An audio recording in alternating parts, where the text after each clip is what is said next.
valuesvotersummit.org to register and obtain more information about the summit. That's valuesvotersummit.org.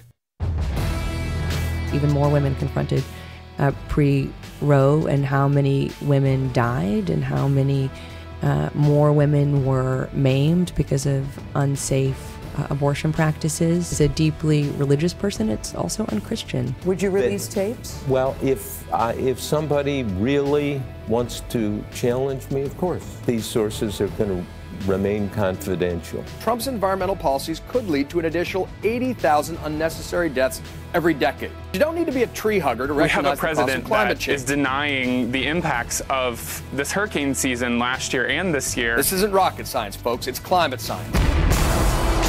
Freedom prospers when religion is vibrant and the rule of law under God is acknowledged. An informed patriot is what we want. Welcome to American Family Radio's Focal Point, the home of muscular Christianity on conservative talk radio. Muscular Christianity. Where we relentlessly explore the intersection of truth and politics. The trouble with our liberal friends is not that they're ignorant. It's just that they know so much that isn't so. Now, here's your host, Brian Fisher. Howdy, and welcome to this Friday edition of Focal Point on American Family Radio as we take you into your weekend. USS Focal Point making the big turn, heading back toward port. Again, the most generous shore leave policy in conservative talk radio. You'll have shore leave in just about 54 minutes, and you won't have to be back here at your post until 1 p.m. Central on Monday. Now, we want to jump right into the Word of God today, as is our custom. We've got a whole lot to get to today, not nearly enough time to get to everything. We'll have Chris McDaniel on at 1:15. He's a state senator from Mississippi, and he got in a lot of trouble this morning on MSNBC. He was asked by a black professor, "Are you a danger to black people?" So we'll bring him on to talk about his reaction to that question. That'll be at 1:15, and then we'll get you up to speed on Hurricane Florence and all the other things that are cooking out there. Well, let's turn our attention, and I think what we learn in the passage today from the end of Matthew 15 is something very important about prayer and about how God responds to our requests. Now, this is the story of the Canaanite woman. In verse 21, we are told of Matthew 15 that Jesus went away and withdrew to the district of Tyre and Sidon. So he wanted to just get away for some R&R, and as the custom, he got interrupted in his pursuit of R&R, and sometimes that happens to us, and let's seek to be as gracious as Jesus was when he was interrupted in his plans for R&R. A Canaanite woman came, and she was crying. I mean, this was aloud. This was a shouting on her part. And she was crying or shouting, and the verb tense in Greek is the imperfect tense, which refers to ongoing action in past time. So this means that she was crying, and she didn't just cry aloud. You know, crying here doesn't mean she was weeping. It means she was crying aloud like a town crier. And it's in the imperfect tense, which refers to ongoing action in past time. So she was crying. She didn't just cry aloud once. She continued to cry aloud. And her cry was, "Have mercy on me, O Lord, Son of David. My daughter is severely oppressed by a demon." Now, we know that Satan is no respecter of persons. He will go after your children. He went after my children. There's a way in which he oppressed my children. There's probably a way in which Satan is either seeking to oppress or actually is oppressing your children. And they have to respond to commands that are offered in the name of Jesus Christ. And both of my children were able to get free in that way. If you have questions about that, about how Satan is going after your kids and what to do about it, read a book by Neil Anderson called Seduction of Our Children. The Seduction of Our Children. Highly recommend it. It'll tell you how Satan goes after your kids. Anyway, so Satan was going after this woman's daughter and severely oppressing her. Not just bothering her, but severely oppressing her. She could not get help. When you're dealing with spiritual warfare, when you're dealing with demons, there is no other answer than the name and the power of Jesus Christ. So anytime you're in a spiritual warfare situation like we are today with the religion of Islam, our ultimate weapon is prayer that is offered in the name of Jesus Christ.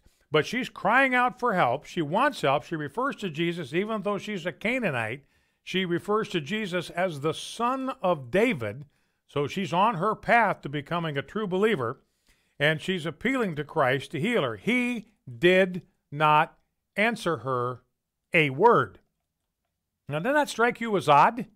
You know, we normally think of Jesus as someone who is instantly responsive to any cry for help, any cry for need. She is crying at the top of her lungs, my child is demon-possessed, demonized, help me. He does not answer her a single solitary word.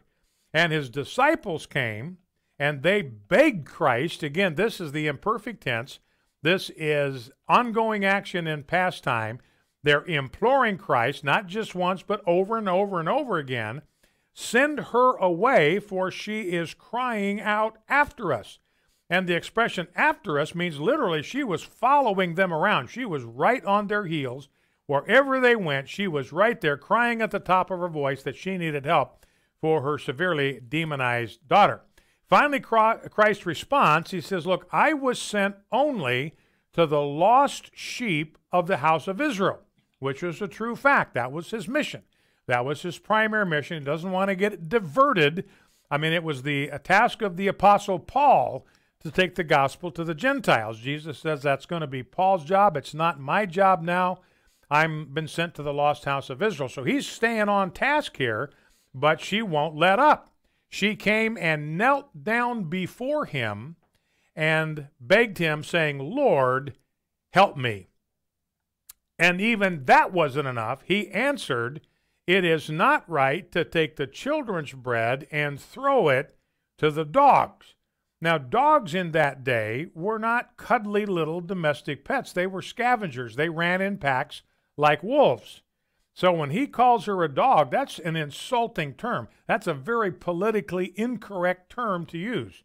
So notice Jesus had no hesitation in using politically incorrect terminology, didn't apologize for it, didn't retract it, and it was a test, I believe, of her humility and faith. Will she be willing to continue to seek help from me despite this? And she does. She says, yes, Lord, I know. You're exactly right. Yet even the dogs eat the crumbs that fall from their master's table. That turned the switch. Jesus said, oh, woman, great is your faith. Be it done for you as you desire.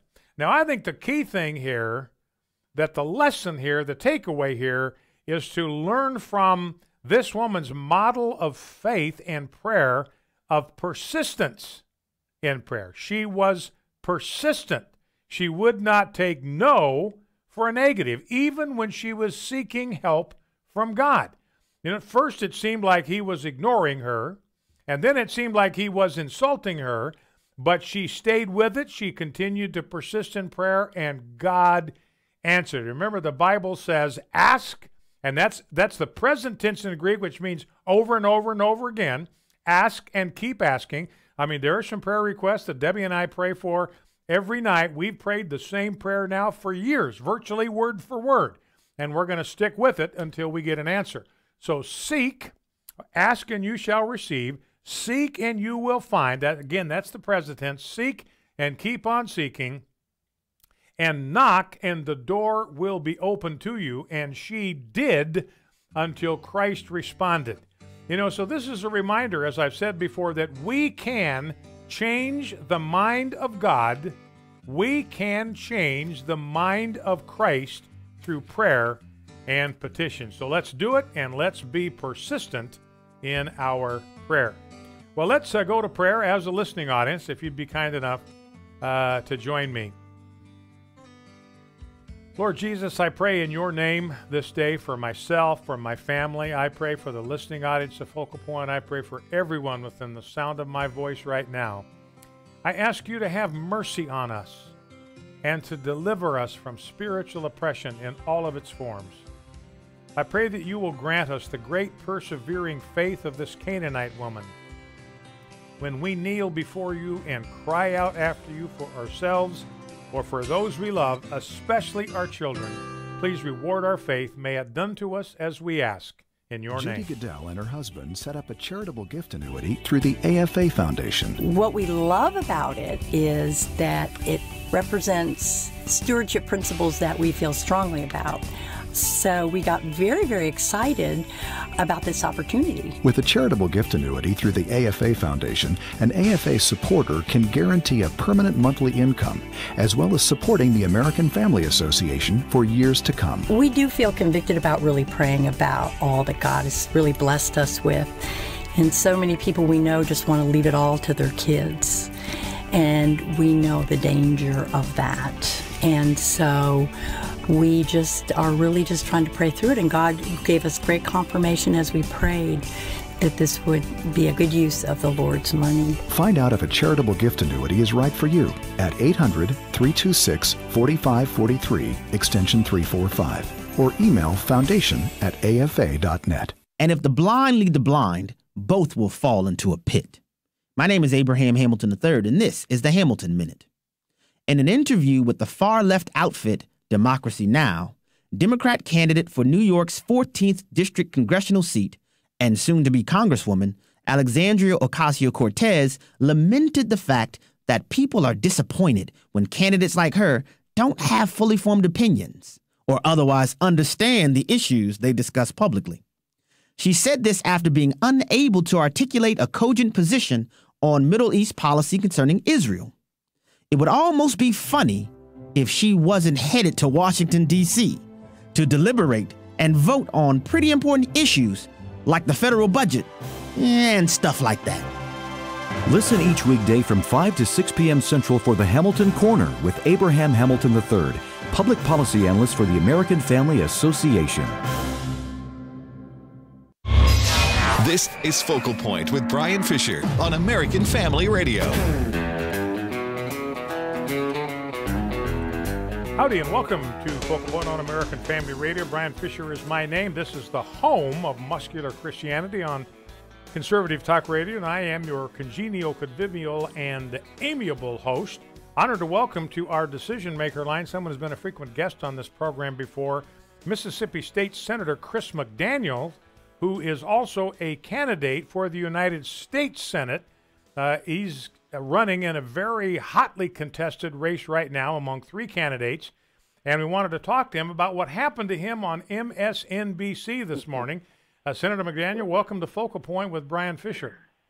Hey, Brian, how are you? Thank you for having me. You bet. Saw you over at Ole Miss this morning talking to the folks at MSNBC.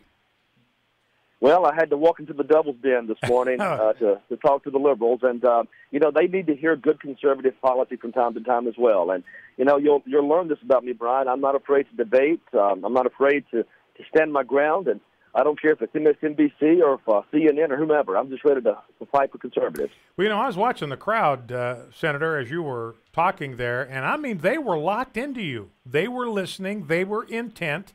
I mean, Mika Brzezinski, Joe Scarborough, they were locked into you. They were listening. They were intent. I'm going to play a couple of sound bites here, Senator, that showed the crowd reacting negatively to you. But I thought by the end of your interview, I thought everybody that was in that audience had a new respect for you. You took some hostility. You took some pointed questions. You took some unfair questions, never lost your poise, and had a response to all of them. Yes, sir. Yes, sir. I think it's very important, Brian, that I have to stand before the people. I'm your employee, and as your employee, I have to be able to defend my positions and articulate a conservative response. And if I can't do that, if I'm afraid to debate, afraid to talk about these issues, then I shouldn't be your employee. So I take that very seriously. The first question that the first soundbite I want to play is from Eddie Glaude. He's a professor at Princeton University. And I always thought, Senator McDaniel, I always was under the impression that highly educated folks weren't supposed to stereotype people, that stereotyping people, regardless of the color of their skin, but stereotyping them because of the color of their skin, this is horrible, this is very bad, this is no good, this is contrary to everything Martin Luther King Jr. stood for. But as you listen to the soundbite, then I want you to respond, Chris. I mean, he stereotypes you from the minute he injects himself into this conversation. Let's listen, clip R1. Now, 38% of Mississippi is black. Yes, sir. I'm from Moss Point. If you were elected to the U.S. Senate, you're supposed to represent the whole state. Yes, sir. Your position around the Confederate flag, your position around hip-hop as the source of gun violence, your position around Robert E. Lee. I can go on and on and on. Please do. How do you convince black folk in this state that you're not a danger to them? You know, that is an offensive question. It's off the chart, Chris. How can you convince people that you are not a danger to them? The assumption being that you, because of the color of your skin, that you are a danger to people who have a different color skin that you do. I find that incredibly offensive. But anyway, he brings up hip-hop, he brings up the flag, he brings up Robert E. Lee. What's your response to those questions or challenges?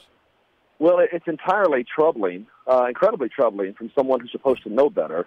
But that's the way the modern Democratic Party is. You have to understand, they drive wedges between people. They grow their membership with racial strife and with class division. The whole idea is to pit people against each other, and that's not who we are. We value individuals. We love everybody. You know, C.S. Lewis once said the closest we get to heaven is when we're talking to another human being, because we're not simply a body, we're a soul. And I believe that about everybody. And what I know unequivocally is this: people advance in society when they have liberty. People advance in society when they have self-respect and dignity. And Democrats and collectivism, they don't allow that to take place anymore. So he came at it with this nasty angle, and from the very beginning, he was trying to drive a wedge between me and other people listening. Now, what's your response to the accusation that you connected hip-hop to violence? You know, they used that against me in 2014, and this is the funniest thing about the American left. I had a radio show a few years ago, and I did discuss a link between hip-hop and violence. But guess where I found that link, Ryan? Berkeley. Berkeley published a study back in 2006. Berkeley demonstrated there was a link between hip-hop and violence. Berkeley wrote that. I did it. Berkeley is a liberal institution. Berkeley said those things. All I did was report those things, and somehow I get attacked for being the messenger of a liberal Berkeley institution. Now, it brings up the issue of the flag, which has been a pretty prominent issue in Mississippi over the last few years. And you told us here at the beginning of the program that it's your objective to represent all the people of Mississippi. That was Eddie Glaude's. That was Eddie Glaude's question. I mean, it had to do with that. You're supposed to represent all the people of Mississippi. How can you do that? Well, I thought your answer about the flag was a pretty good indication that you are willing to respect the will of the people of Mississippi and be their representative. Yes, sir. Absolutely. The people have already spoken on that issue. 65% made it abundantly clear they wanted to keep that flag. And I'm going to stand with the will of the people. It's that simple. You know, it's interesting, and he mentioned Robert E. Lee. I did a little bit of research on Robert E. Lee when this accusation was first lodged against you. And I found, I've got some quotes, I don't have them right here in front of me, but Robert E. Lee was against slavery and said it quite openly. And he was against secession from the United States. He said that quite openly. And he was a man of strong, sincere Christian faith. He only fought in the Civil War because he wanted to protect his own, the people that he grew up with, the people of his state, couldn't turn his back on them. So even the attack on Robert E. Lee falls short. It always does. You know, for some reason, the American left wants us to doubt these great men of old. And we would be the first to concede that there's no such thing as a perfect man save Jesus Christ himself. He's the only perfect man that's ever existed. But Robert E. Lee has so many wonderful qualities. You can't just hold one imperfection or two imperfections over a man's head and claim that he's somehow this evil person. Robert E. Lee was one of the greatest generals in the history of wartime. He was one of the finest Christian gentlemen in the history of the United States. FDR said so. President Eisenhower said so, and countless historians have sung his praises. So listen, we're not going to be ashamed of history.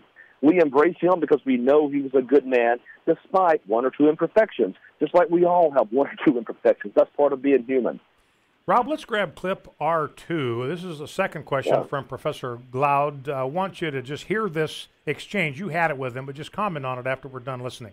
How would you speak to that 38%? Those 38% of this state. What are you going to ask them? I'm going to ask them after 100 years of relying on big government to save you, where are you today? After 100 years of begging for federal government scraps, where are you today? We've been dead last for 100 years. I mean the state of Mississippi. I'm talking about the state of Mississippi. We've been dead last for 100 years. And what happens is, if we keep depending on that economic model, we're always going to stay last. They weren't too happy with you, Senator McDaniel. What's your take on all that?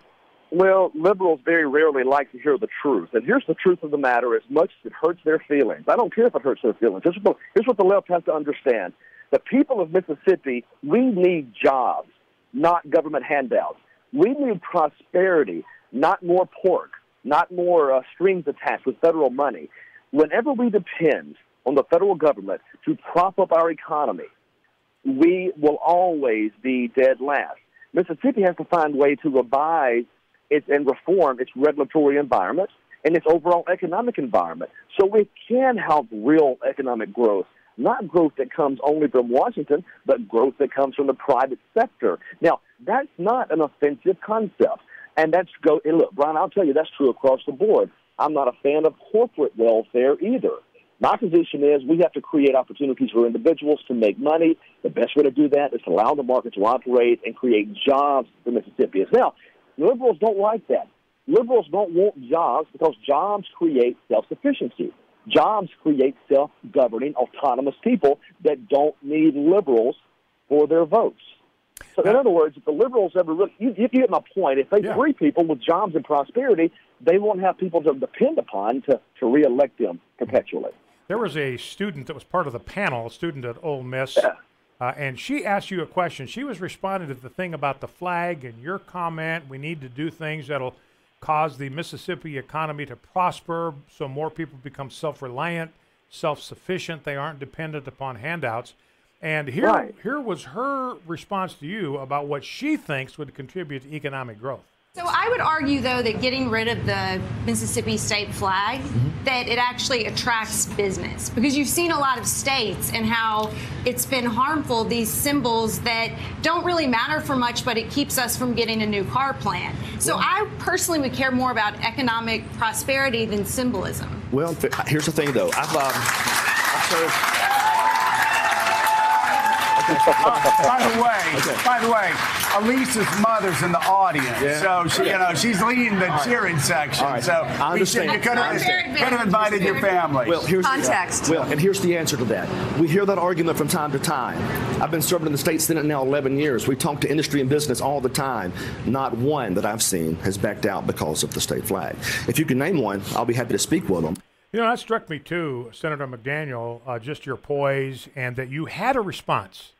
You had a reason for the hope that was within you. You laid it out very clearly, very articulately, and the crowd there was listening. I think that's why they gave you such a respectful response at the end of the conversation. But again, speak to this just for one more minute about this. Yeah. You know, and again, the left, it seems like they get hung up on symbols. They think that symbols maybe are far more powerful or whatever, instead of looking at the facts and the truth on the ground. Yeah, the left lives through disinformation and lies, and they make this argument that somehow the state flag is hurting economic development, yet they can't name a single instance, not one, of how it has. And if you don't have evidence to back up your claim, you really have nothing, which is pretty much what 90% of the left's arguments are. So our position as conservatives, we have to articulate our positions. We have to be strong. We have to find our courage again. We cannot be afraid to stand our ground. They may yell at us. They may scream at us. They may sometimes laugh at us. Ultimately, though, we have a responsibility to this country to stand our ground and push back against that nonsense. And, you know, Brian, at the end of the day, we're going to recognize that all the American left is trying to do is to drive a wedge between good people. They were just trying to divide us. And we're not falling for those division tricks anymore. We're going to fight together as Americans, as Mississippians, and we're going to move forward as Mississippians. Our guest has been Mississippi State Senator Chris McDaniel, a candidate for the United States Senate, has a Republican opponent and a Democratic opponent. The primary, it's a jungle primary, so all three of these candidates, and there's some other ones too, will be voted for in November, whenever, and then they'll have a runoff, I think, about 3 weeks later. Anyway, Senator McDaniel, thank you so much for taking time out to be with us. I think we're going to have a chance to have you back in studio, if I understand correctly, on Monday at 1:45. You will be here in Tupelo. And if people, well, I'll have to talk about that later. We're up against a hard break here. State Senator Chris McDaniel, thank you, sir, and God bless you.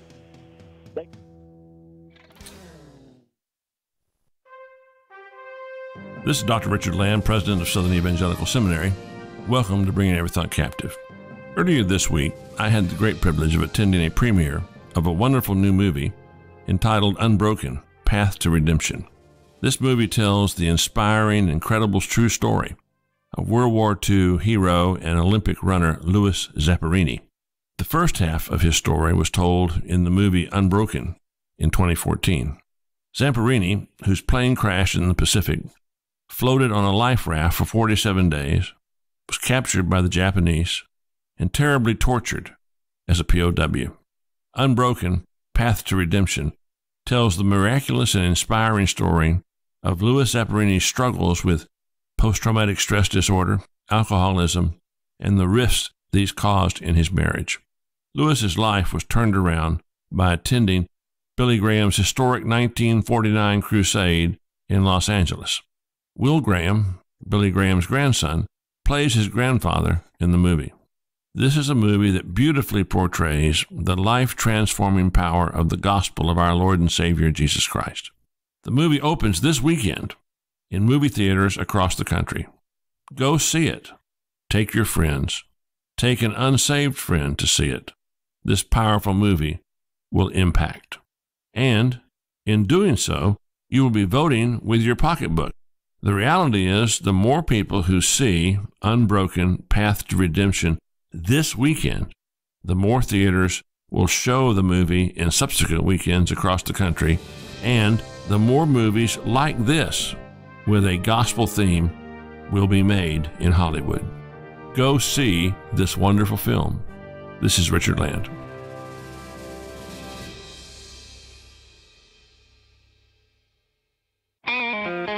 This is Focal Point with Brian Fisher on American Family Radio. Listen to the audio podcast or download today's program at afr.net. You can also read Brian Fisher's columns at afa.net. afa.net. Howdy, and welcome back to this Friday edition of Focal Point on American Family Radio. And Jeff, I think we'll take some calls. Can I persuade you to pop in there and load me up some calls? Free for all Friday, so you can talk about anything that's been in the news this past week. And anything that's been in the news, got to be something that's been in the news, but you can talk about it here in the last half hour of the program. The number to call is 888-589-8840, 888-589-8840. So let's talk, first of all, about Hurricane Florence and get you caught up to speed on that. You might have seen, I noticed this in some of the television coverage, this flag at a place that was located at an old Coast Guard station.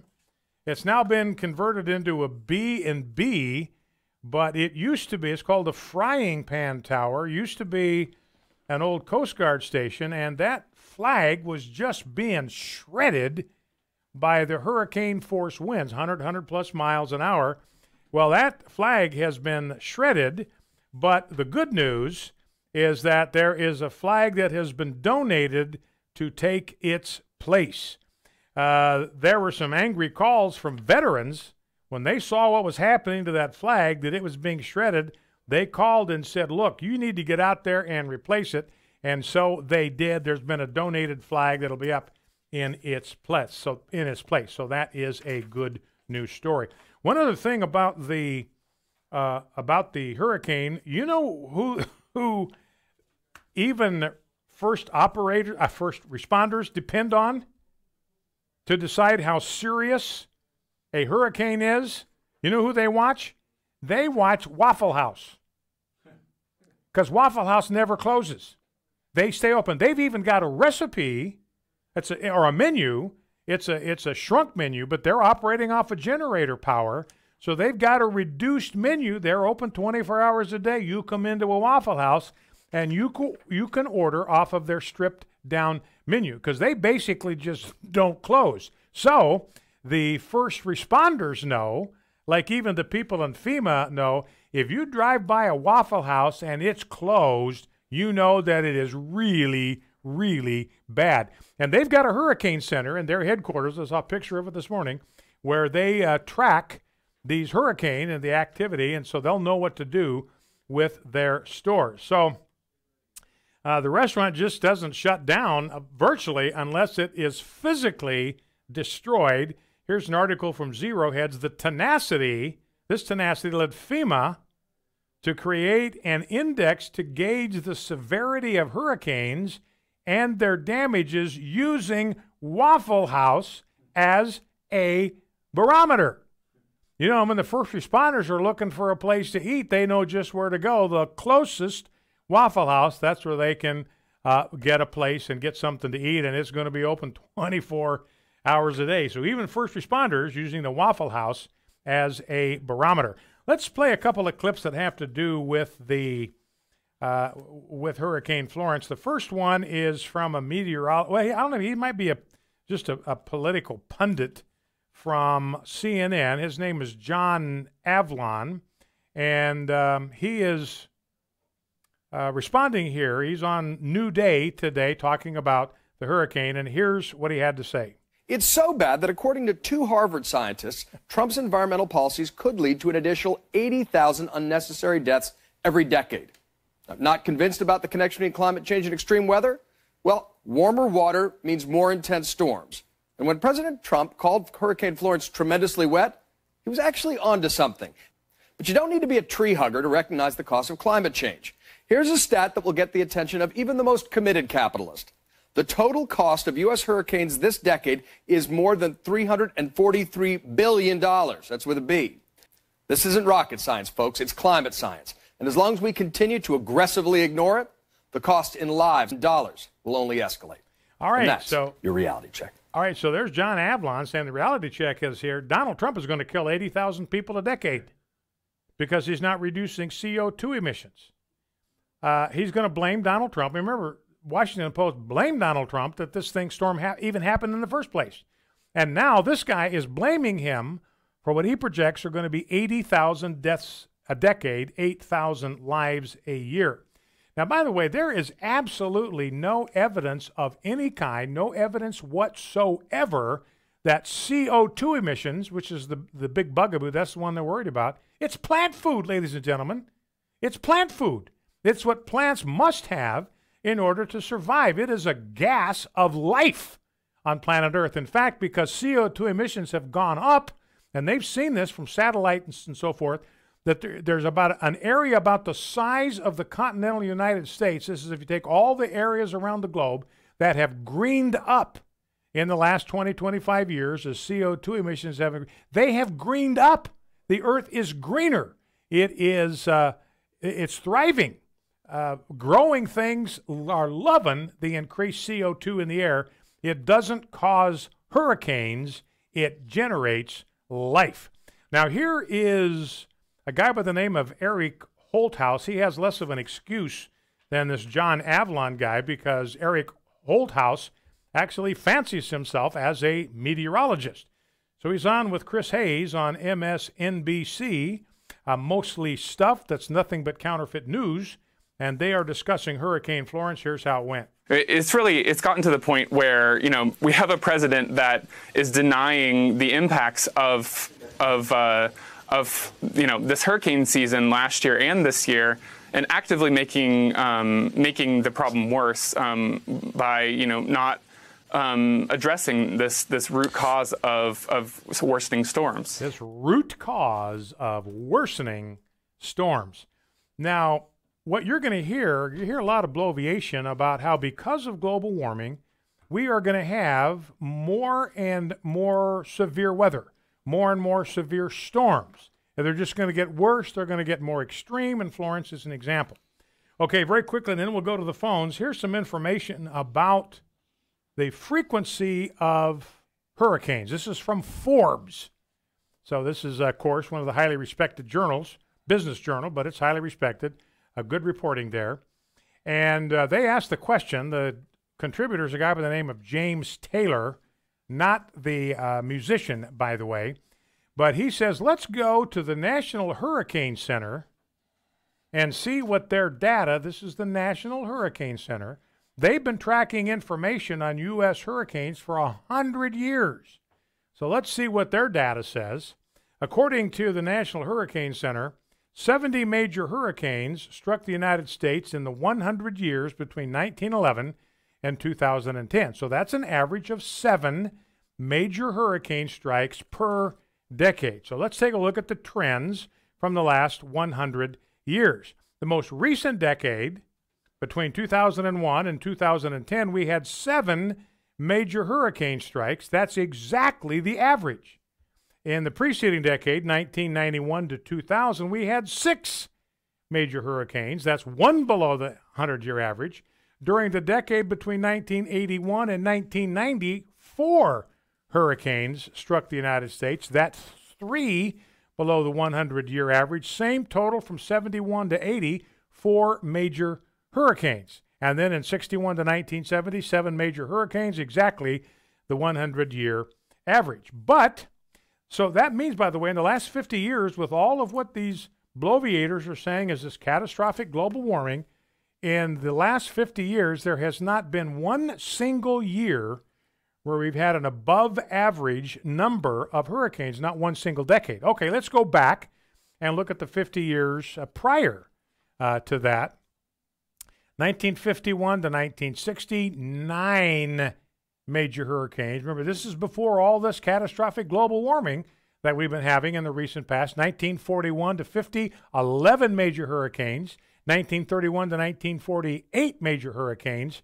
And again, 1911 to 1928 major hurricanes. So the sum here is in the last 5 decades, the most recent 5 decades, when all the global warming hystericists are saying we're killing ourselves, the planet is not going to survive, we've had an average of 5.4 major hurricanes per decade, 5.6. In the preceding 50 years, back before global warming that we're talking about even started, there were an average of 8.4 major hurricanes every decade that struck the United States. So hurricanes that cause damage are simply not increasing.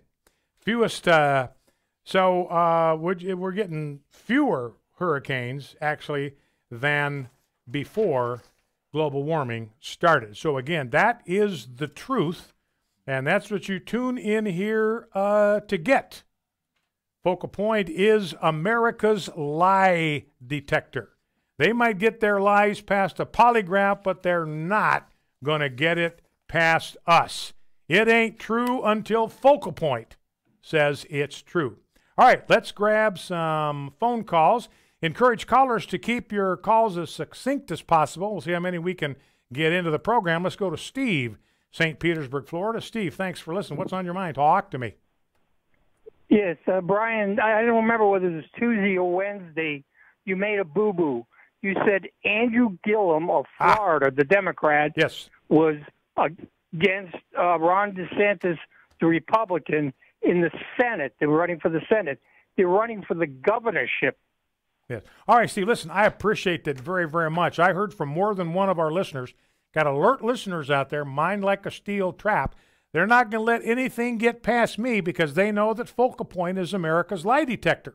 So they don't want anything to get past Focal Point, and so they called in to make clear that Andrew Gillum and Ron DeSantis are running for governor in Florida. I made a mistake in terms of identifying the office that they were running for. Steve, appreciate that very much. Thank you for that. Carol, if you can hang on, we'll get to you coming right out of the break.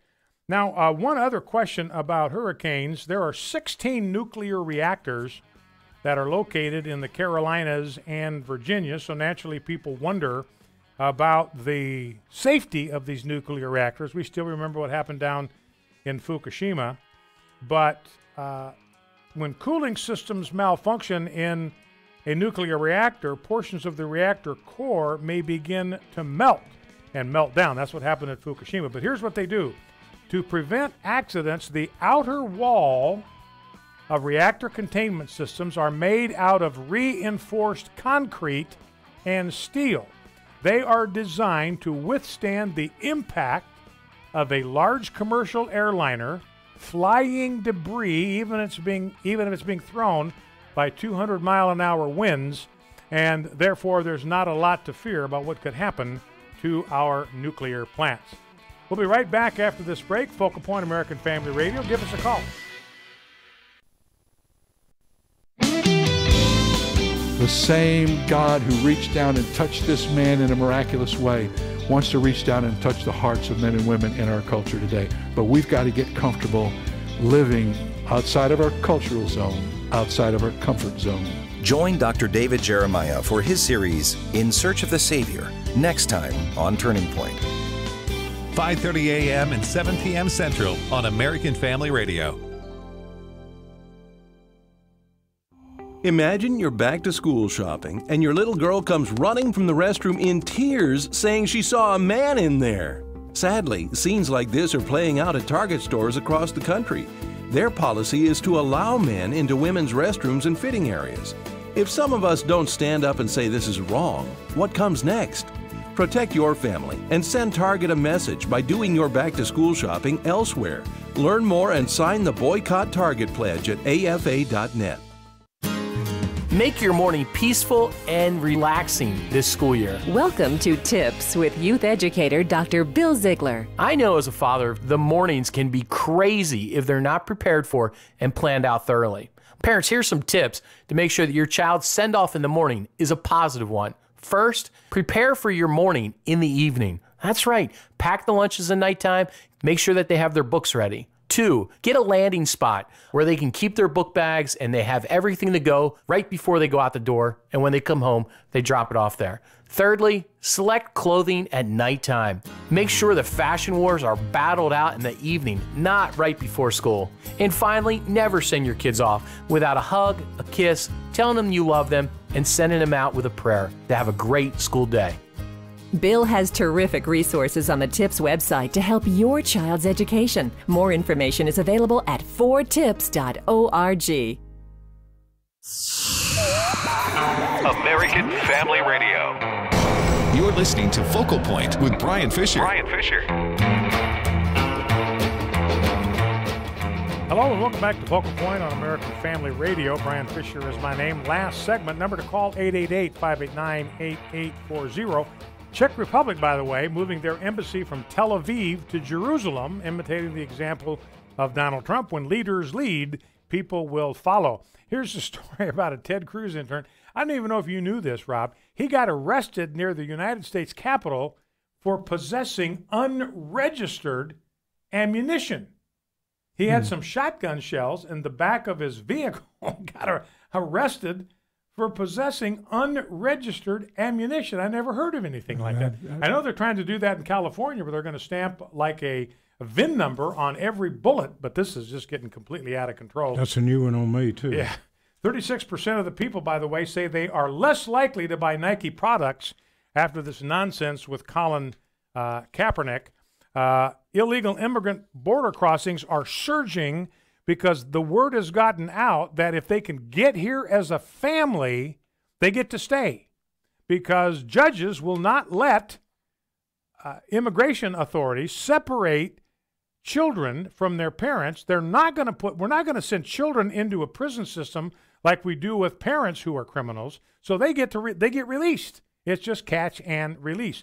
And, one of the reasons why the Trump administration has had trouble reuniting children with their parents, the media won't tell you this, but we will. 2/3 of the parents that have been deported without their children, they don't want their children back. 2/3. ACLU found that out.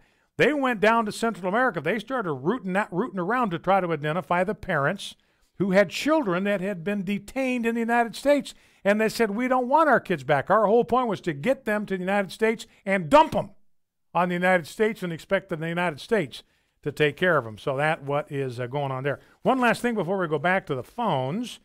Dianne Feinstein had this letter. Maybe you heard about this.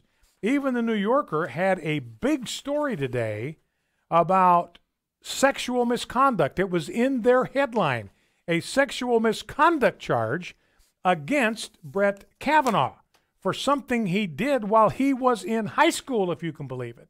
And so because Dianne Feinstein had alluded to this letter, but she'd never released it, she'd never approved it for public release, everybody just was speculating, and naturally they speculated the worst about something that Brett Kavanaugh might have done in high school. Brian, don't you find it interesting that Dianne Feinstein can find or dig up some dirt on Kavanaugh in high school, but her Chinese driver for 20 years, not so much. Not so much. She didn't pay attention to that. Now, it turns out they finally released the contents of the letter, and it turns out that what he had done in high school, he and a friend had, at a party, had locked a fellow student in a closet. And she got out a few minutes later. That's it. They locked her in a closet for like 2 minutes. She got out, and that's supposed to be this scandal that the New Yorker is talking about, just a prank on a fellow student. So this is a shameless effort on the part of the left to go out there and smear and slime Brett Kavanaugh. By the way, at the University of Wisconsin-Madison, the students are complaining that the ice cream there is not inclusive enough. There's an official ice cream at University of Wisconsin and Madison, which is called the Babcock. The problem is it's got a beef gelatin additive, so it makes it taste so good. That's why McDonald's French fries taste so good. They use beef tallow to make their French fries there. But the students at Wisconsin-Madison are saying, look, that's not good because you've got Hindu students that could not eat this. You may have Jewish students, Buddhist students, and vegetarian students can't have the official ice cream, so they're on a crusade now to get the official ice cream changed. New York Times, New York Times is supposed to be the pinnacle of modern journalism. They wrote this breathless article published today about how Nikki Haley spent $52,701 last year to put in customized and mechanized curtains for the picture windows on her official residence as an ambassador to the United States. And they're breathless. They're just talking about how this is inexcusable. Her department is trying to trim back, and she's out there spending $53,000 on powered curtains. You know what the only problem with it was? It wasn't Nikki Haley. You know who ordered those $53,000 curtains? It was Obama's ambassador to the UN, Samantha Power.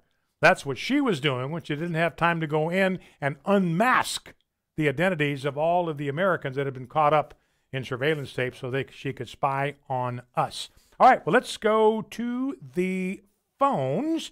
Let's begin with Carol from Enterprise, Alabama. By the way, Feinstein's hometown is San Francisco. You know they've got that skyscraper that's been sinking? You heard about that? It's sunk about 18 inches. Now the windows are starting to crack in that place. I don't know how many stories tall it is. It's 40-plus stories tall. You know, if I'm living in there, I'm thinking that thing is just going to fall over. It's going to cascade on something. So now they're out there trying to fix stuff that may be unfixable. Anyway, let's go to Carol in Enterprise, Alabama. Carol, welcome. Thank you for waiting. What's on your mind? Talk to me. Hey, Brett. My question was to you about how Feinstein. It was also about Brett Kavanaugh and how Feinstein can find a way for the FBI to look into this letter, yet she can't have anything to do about what's been going on with the coup d'etat against an elected president. Yeah. That's the one thing I wanted how you felt about that. And then the other thing was, I feel like this storm should have, or probably was going to be a 4 or a 5, but American citizens that were Christians and love the Lord have been praying and been on our knees and asking the Lord to please spare our country, and it turned into a 1. And our prayers very well may have been heard. Well, thank you very much. I appreciate that. You know, and the reason we know there's nothing to worry about with this letter that the New York Times is breathlessly trying to expose, or New York Observer, as containing evidence of sexual misconduct, Dianne Feinstein turned it over to the FBI. That's been sitting on her desk since July. So she wanted this to be the October surprise to sink Brett Kavanaugh. He's going to be voted on next week. So if you're going to release it, you got a week to do it. She wanted this to be an explosive grenade that would blow up and detonate all over Brett Kavanaugh's nomination, and it's just a complete fizzle, complete dud. And we know this because Dianne Feinstein turned it over to the FBI. You know what the FBI did? They took a glance at it, and they sent it to the White House. Hey, here, add this to your background file on Brett Kavanaugh. We have absolutely no use for it, just nothing there. All right, Carol, appreciate that. Let's grab a call from Mary in Campbell, Texas. Mary, welcome. What's on your mind? The Kavanaugh What's... controversy. I want to know whatever happened to slander laws. Yeah. I mean, the famous one was Carol Burnett, and she won it. Mm-hmm. And these politicians need to be held accountable because they affect so many people with their actions. Yes. Well, you know, and we used to have pretty good slander laws, defamation laws, but what's happened because of activist courts, not because of legislators, not because of Congress, but because of activist courts, they've said the burden of proof is so high for a public official that virtually there is nobody who can win a defamation case anymore. I mean, it's got to be just absolutely outrageous. You know, I remember talking to the editor of our local newspaper one time about a slanderous piece that ran in the paper, and I knew there was no way I was going to get any satisfaction. And I said, look, I want to call and complain about that column that you published against me. It was just 700 words of character assassination. And he said, well, you know, we legally can do that. And I said, I'm not talking about what's legal. I'm talking about what's right. How can you justify publishing something like that? But you really can't win in court almost any longer. So appreciate it, Mary. And that's why Donald Trump, I think correctly in my view, is calling for stronger laws, stronger libel laws, stronger defamation laws. Jacob, Mobile, Alabama. Talk to me. What's on your mind? All right. How you doing, Brother Brian? Doing good. All right. I got a couple for you. Hit me. First of all, can you imagine, and this is the Lord, and a lot of people didn't realize this was the Lord's hand, when Gore was running for president against Bush, and they had them hanging chads and all of that, that was the Lord. Because can you imagine what would happen if Gore became president? That would have been a mess. Yeah. And you talking about climate change and all that stuff, and how he would have just gummed up the legal system and everything else in legislation. So everything happens for a reason. Yeah. You begin to realize, and then Darwin. If you think about who Darwin was, why would we accept everything Darwin said? He wasn't even a scientist. That's right. Well, and he was just wrong about virtually everything. We could go through the list. We don't need to today. Well, listen, Jacob, I appreciate your call very much. Thank you for that. Last call of the day, unfortunately. Let's grab a call from Susan in Memphis, Tennessee. Susan, welcome. What's on your mind? Thank you, Brian. Thank you. Last call of the day. Yay me. Yeah, you get to close it off. I'm former military. I served for a few years, and my husband is former Army, and we've been to Puerto Rico. And we have friends that live there. And President Trump is absolutely right. They do not have the infrastructure in Puerto Rico to bounce back from the devastating hurricane that landed there. Yeah. And it's no one's fault. That's just a fact. Yeah. They don't have the infrastructure. Mm-hmm. Well, I think part of the problem too, Susan, is we've sent billions and billions and billions of dollars to Puerto Rico over the decades, and they could have used some of that to strengthen their infrastructure, but apparently chose not to. All right, Susan, thank you for the call. By the way, we talked about this earlier. Donald Trump is exactly right. There weren't 3,000 victims of the Puerto Rico flood, more like 64. That's it for today. Don't forget to bow low before God, stand tall before man, stand in the gap where God has placed you, and never forget we are fighting a winnable war. Have a great weekend. See you Monday. The views and opinions expressed in this broadcast may not necessarily reflect those of the American Family Association or American Family Radio. Faith, family, freedom. American Family Radio. American Family Association. We're here to inform, equip, and activate individuals to strengthen the moral foundations of American culture. Whether it's praying, signing a petition, or emailing leaders, your involvement is needed every day. Because your immediate involvement is crucial,